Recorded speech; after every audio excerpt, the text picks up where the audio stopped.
Hey, this is something I wanted to share with everybody that I just found at Home Depot. I was looking for something to go underneath my cloth landing pad that had a little more support.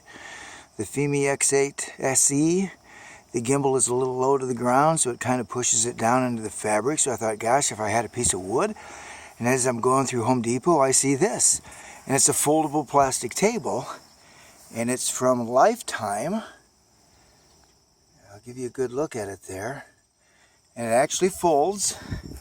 And what I did was I stripped the legs off right there, took the legs off, and you put a couple hinges under the backside, and now it's a foldable landing pad. And you'll see that when I grab the landing pad, it actually fits pretty darn good. And that now is my portable landing pad for my Fimi X8 SE, and probably work with any other drone as well. Good luck, guys. Hope you like it.